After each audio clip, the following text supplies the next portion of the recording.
اگر کوئی کسی انسان کو بات بات پر یہ احساس دلوائے کہ تم کم عقل ہو، نا سمجھ ہو، اس کے بارے میں آپ کیا کہتے ہیں؟ نہیں، یہ تو نہیں کہنا چاہیے. کسی کو کہہ کے اس کو ڈی مورلائز بھی کر رہے ہیں، یہ دل آزاری کا باعث بھی بن سکتا ہے نا.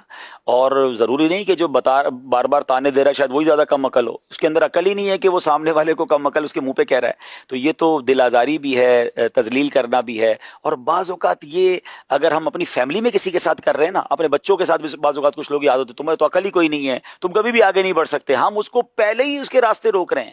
اگر کوئی بچہ کمزور ہے تو اب آپ کی حوصلہ افزائی کی اسے زیادہ ضرورت ہے.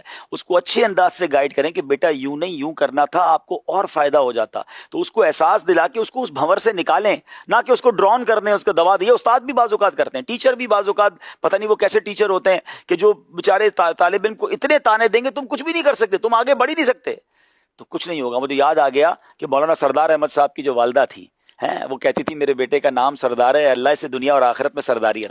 اب محدث اعظم پاکستان بن گئے، ماں نے ایسا موٹیویٹ کیا کہ کہاں پہنچ گئے. تو یہ ہوتا ہے کسی کو کھڑا کرنا، کسی کی ہمت دلانا. تو کبھی کسی کو یہ نہ کہیں. اگر کوئی بیچارہ آپ کو فیل ہو رہا ہے، اچھا ہو سکتا ہے آپ کو فیل ہو رہا ہو وہ ویسے ہی عقل مند ہو، تو لیکن فیل بھی ہو رہا ہے تو یہ نہ کریں، بلکہ اس کی ہیلپ کریں کہ وہ اس مشکل سے باہر نکلے. بس حاجی صاحب، اگر کسی کو ایسے کہا جا رہا ہو تو اس کا اپنا رویہ کیا ہونا چاہیے؟ بعض لوگ یہ ہے کہ اگر کسی نے کہہ دیا تم زندگی میں کچھ نہیں کر سکو گے، تو اب یہ ایک تو یہ کہ اس نے اثر لے لیا، اب وہ میں کچھ بھی نہیں کر سکتا ذہن بنا لیا، اور زندگی میں پھر وہ کچھ بھی نہیں کرتا.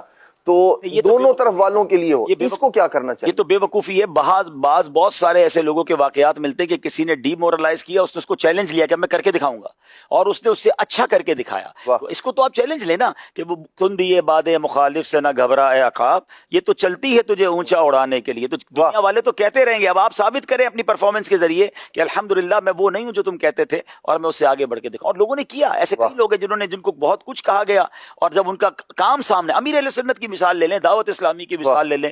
دعوت اسلامی کے شروع میں لوگوں نے کہا یہ آپ سے نہیں ہوگا. مجھے اچھی طرح یاد ہے مدنی چینل کی مثال لے لیں. نگران شورا کو ہمارے سامنے ایک بہت بڑی شخصیت ہے، میں نام نہیں لیتا، ایک بہت بڑے چینل کے مالک نے کہا تھا آپ چینل نہیں چلا سکو گے، اور آپ کو چلانا تو ہمارے ساتھ مل کے چلائیں. نگران شورا کمال شخصیت، انہوں نے اس وقت کہا تھا آج سے 18 سال پہلے کہ مجھے بیساکھیاں نہیں چاہیے، ہم خود چلا کے دکھائیں گے. اور آج دنیا مثالیں دیتی ہے مدنی چینل کی. تو وہ بھی بیٹھ جاتے کہ ہم تو چلا ہی نہیں سکتے. اور واقعی اس وقت پوزیشن ایسی تھی کہ ہمارا 1 روپے کا تجربہ نہیں تھا. یہ پورا مدنی چینل دیکھ رہے ہیں، آپ کے سوال کا جواب ہے کہ کسی نے کہا تھا نہیں چلا سکتے، اور آج دنیا کا نمبر 1 مذہبی چینل الحمدللہ مدنی چینل. آپ رینکنگ اٹھا کے دیکھ لیں، آپ ویورشپ اٹھا کے دیکھ لیں، کیسے ہو گیا. آپ کی ولنگ ہو اور آپ چیلنج قبول کرنے والے ہوں، اللہ کی مدد شامل حال ہو، پھر اٹھ باندھ کمر کیا ڈرتا ہے، پھر دیکھ خدا کیا کرتا ہے.